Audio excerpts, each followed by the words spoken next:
comes back. Now recognize the gentle lady from Minnesota, our distinguished ranking member, for 5 minutes.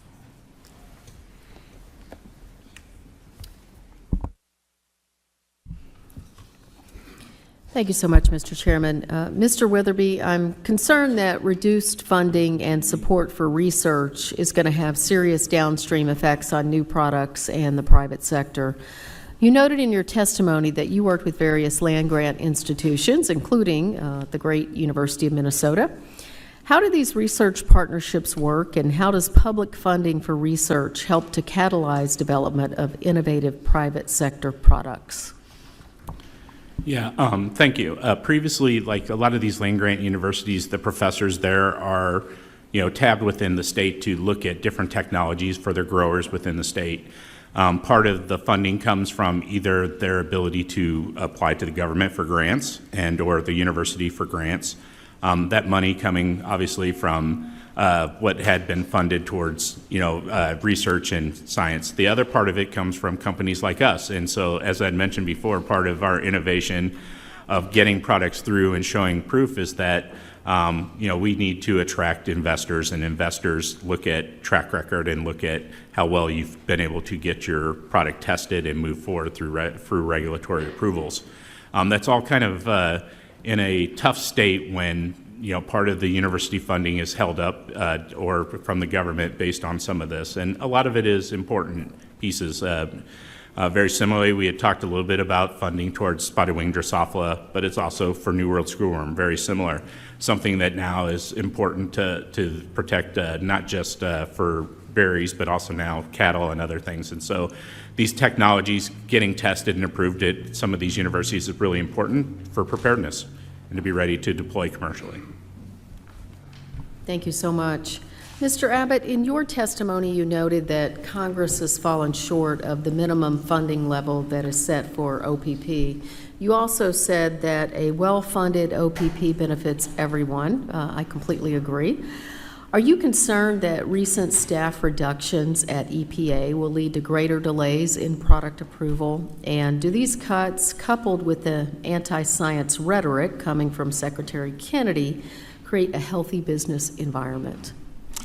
The way I understand it, I believe Lee Zeldin is moving the parts around. He's taking one over, because you're talking EPA in general. I'm focused more on the OPP side of things, where the backlog is, and that's what's important to us. So I believe as long as we can continue to move staffing and full fund the staffing there, that's where we're going to unstick the drain, if you will, right? That's where the holdup is on our constituents over here on the post-patent, as well as the multinationals. We're all affected by it. And the consequences, if we aren't able to fully fund and that gets slowed down? The consequences are the farmers in general.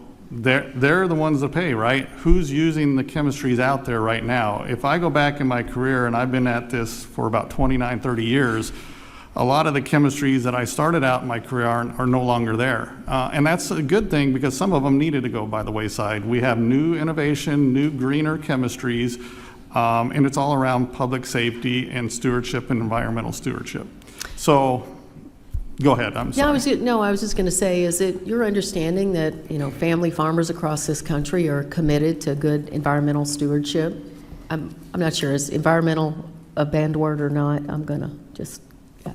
No, having been boots on the ground and actually talking with and working with farmers for most of my career, it's not a bad word. They understand it, and they were here. They understand if they don't take care of their land, they won't have it. So they really need to take care of it and steward it so it continues to produce. That's certainly been my experience with Minnesota farmers. There's no group of people more committed to the land and good environmental stewardship than family farmers across this nation. So thank you so much, Mr. Abbott, and I yield back, Mr. Chairman. During a congressional hearing, Representative Angie Craig of Minnesota raised concerns about the decline in funding for agricultural research and how this could slow innovation and hurt the private sector. She questioned witnesses about the role of land-grant universities, noting that institutions like the University of Minnesota play a key role in testing and validating new agricultural technologies. Mr. Witherby explained that these universities rely on government and university grants, as well as private company partnerships, to carry out their work. He warned that when funding is delayed or cut, it creates setbacks in testing products that farmers need to fight pests and protect crops and livestock. Craig also turned to Mr. Abbott, who testified about the underfunding of the Office of Pesticide Programs, OP. He cautioned that staff cuts at the Environmental Protection Agency could increase delays in approving new products, directly harming farmers who rely on safe, updated chemistries. Abbott emphasized that without proper resources, the regulatory backlog only grows, stalling innovation and hurting both farmers and consumers. He pointed out that many outdated chemicals have already been phased out in favor of greener, safer alternatives that promote environmental and public health. When Craig asked whether family farmers care about environmental stewardship, Abbott replied that they understand its importance because their land is their livelihood. At this point, Craig made a light attempt to poke fun at Republicans, suggesting that environmental might be treated like a forbidden word by some of them. She then reinforced her view that farmers across the nation are deeply committed to caring for the land and practicing sustainability.